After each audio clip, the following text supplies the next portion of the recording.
¿Qué tal, jóvenes? Buen día, acá de nuevo desde Química Valdés. ¿Y ahora para qué? Para hablar acerca de los grupos en la tabla periódica, ¿sí? ¿Cómo así, profe, de los grupos en la tabla periódica? Démonos cuenta de que, por ejemplo, si nosotros analizamos en el video de introducción, quedamos de que todo lo que estaba aquí en este bloque eran los elementos que terminaban en S. Entonces aquí yo tenía los elementos que terminaban en S1 y aquí los elementos que terminaban en S2. Entonces, ¿qué debo entender de, por ejemplo, todos los elementos que terminan en S1? Yo debo entender que todos los elementos que terminan en S1 tienen una distribución electrónica que podríamos decir sería, para ser exactos, NS1.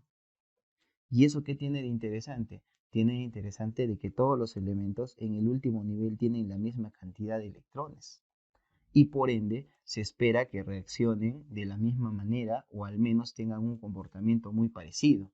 Es gracias a eso que nosotros podríamos decir que podemos establecer líneas líneas verticales, ¿sí? Líneas verticales también denominadas columnas. Entonces yo voy a primero ese punto, ¿no? Yo tengo acá una línea vertical, ¿sí? Esta línea vertical, también conocida como columna, podría decir qué cosa que tiene a los elementos, ¿sí? Que tiene los elementos como, que tiene los elementos que van a presentar qué, una distribución terminal que semejante. Ah, perfecto. Yo voy a entender que tienen una distribución electrónica terminal, ¿sí? Semejante. Y al tener una distribución electrónica terminal semejante, es ahí donde yo puedo decir que entonces estos elementos externamente se van a ver parecidos y van a reaccionar de una manera muy semejante. Por ende, podría decir que estos elementos presentan propiedades químicas semejantes.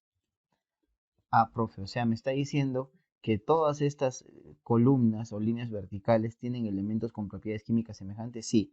¿Por qué? Porque son parte de un grupo.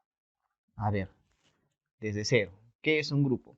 Son líneas verticales o columnas en donde los elementos, al tener una distribución electrónica terminal semejante, presentan propiedades químicas semejantes. Entonces yo digo el litio, sodio, potasio, rubidio, cesio, francio tienen propiedades químicas semejantes, como por ejemplo reaccionan con agua y arden. Ah, ya.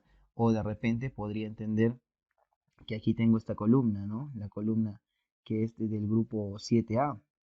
Entonces esta columna de aquí entiendo que los elementos tienen propiedades químicas semejantes y es correcto. Son los elementos más electronegativos, todos quieren ser aniones cargados a la -1.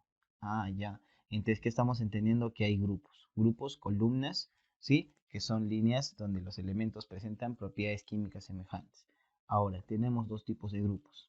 Los grupos que se encuentran, por ejemplo, en los bloques S y P, que se llamaban representativos. Ah, sí, de acuerdo, profe. Entonces yo podría decir que acá tendríamos al grupo 1A, acá el grupo 2A, acá el grupo 3A, acá el grupo 4A, acá el grupo 5A, aquí el grupo 6A, acá el grupo 7A y acá el grupo ¿qué? 8A. Y si nosotros le damos nombres a esos grupos, ¿sí? Podríamos decir que el 1A contiene los elementos que se conocen como alcalinos. Claro está que el hidrógeno no entra ahí, ¿está bien? Luego podríamos decir el grupo 2A que contiene los elementos denominados alcalino-terrios, ¿sí? Y es una palabra compuesta, por favor, alcalino-terrios, ¿está bien? Luego tenemos aquí, tenemos el grupo 3A que se denominan terrios o boroides, ¿sí? Terrios o boroides. Ah, bien, ¿sí? Terrios o boroides. Ah, ya. Y luego el 4A, que sería el carbono, silicio, germanio, estaño, plomo, ¿sí? Que se denominan como carbonoides, ¿correcto? Carbonoides. Ya está bien, ¿sí? Luego tenemos el grupo 5A, que tiene los elementos que se denominan nitrogenoides, ¿sí? Nitrogenoides. Luego el 6A, que contiene los elementos que se denominan calcógenos, ¿sí? O anfígenos. Ah, bien, profe. Entonces ya tenemos aquí los nombres de qué? De cada uno de los grupos o familias. ¿Está bien? Porque también se le puede denominar familias. Y los del 7A que se denominan jóvenes halógenos. Halógenos o formadores de sales, ¿ya? Por último, el grupo 8A, ¿sí? Si vamos al grupo 8A, que son los famosos que gases nobles, ¿sí? Ah, profe, no es tan difícil, no, correcto. ¿Sí? Gases nobles, más bien otro nombre es inertes, gases nobles inertes y otro nombre aerógenos. Ah, entonces ya tenemos ahí, esos son el grupo A, el grupo de los elementos representativos. ¿Y qué estamos haciendo con esto? Estamos viendo una vista clásica, ¿sí? Una vista antigua de los grupos, donde se consideraban que los grupos podrían ser grupos A y grupos B. Profe, pero me falta el grupo B, correcto, lo de azul. Y si vamos al grupo B, que son los de azul, ¿sí? Que tienen propiedades semejantes, también propiedades químicas semejantes, decimos 1, 2, 3, 3B, 4B, 5B, 6B, 7B, y acá el FECONI, que son 3 columnas, esos son los 3, el 8B. Y luego sigue 9B, no, el 1B, el 2B para continuar con el 3A. Y esos elementos se llaman elementos de transición. ¿Está bien? Y nombre, profe, aquí está, familia del escandio, ¿sí? Así no, acá lo colocaré, familia del escandio. Luego seguiría el grupo 4B, familia del titanio. Luego seguiría el 5B, familia del vanadio, ¿sí? Luego el 6B, familia del cromo, como ustedes están analizando. Luego el 7B, familia del manganeso. ¿Está bien? ¿Sí, no? Luego el 8B se le llama elementos ferromagnéticos. ¿Por qué? Porque están relacionados con el ferromagnetismo, es decir, los imanes, muy relacionados. Los imanes están hechos de hierro, cobalto, níquel. La Tierra es un gran imán que tiene níquel y hierro. Luego el 1B, que se llama metales de acuñación. Y luego el 2B, que se denominan elementos puente. Y ahí nos damos cuenta de que tenemos que elementos de cada grupo. Y todos los elementos tienen propiedades semejantes. Por ejemplo, el cobre, plata y oro tienen propiedades semejantes. Por ejemplo, el vanadio, niobio, tantalo, dubnio tienen ¿qué? Propiedades semejantes.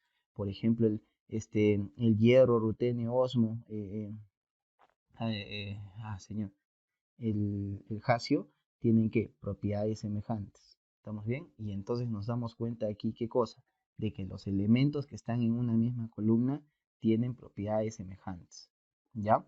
Ahora, lo último sería que la UPAC dice, ¿qué tanto problema se hacen viendo grupo A, grupo B? Solo cuenten. Y la UPAC dice columna 1, columna 2, columna 3, columna 4, columna 5, 6, 7. Aquí está la 8, 9, 10. Columna 11, columna 12, columna 13, 14, 15, 16, 17 y 18. Y esos son los 18 grupos yupa. ¿Ya? ¿Sí? Profe, entonces los grupos son columnas que tienen los elementos propiedades semejantes. Y al tener propiedades semejantes, ¿qué se espera? Que reaccionen de una manera muy parecida. Y al reaccionar de una manera muy parecida, entonces podríamos decir que son pues elementos de eso, de un grupo. Ahora, profe, pero este de acá, bueno, estos de acá, por si acaso, son elementos que se llaman elementos de transición interna. Y si estos elementos se parecen a un grupo, tendrían que parecerse a este. O sea, al 3B, claro, porque están dentro del grupo 3B. O sea que todo este bloque rojo, profe, debería estar ahí dentro. Así es. Entonces, con eso ya tenemos claro de los grupos, en este caso de la tabla periódica. Nos vemos en un siguiente video. Chao.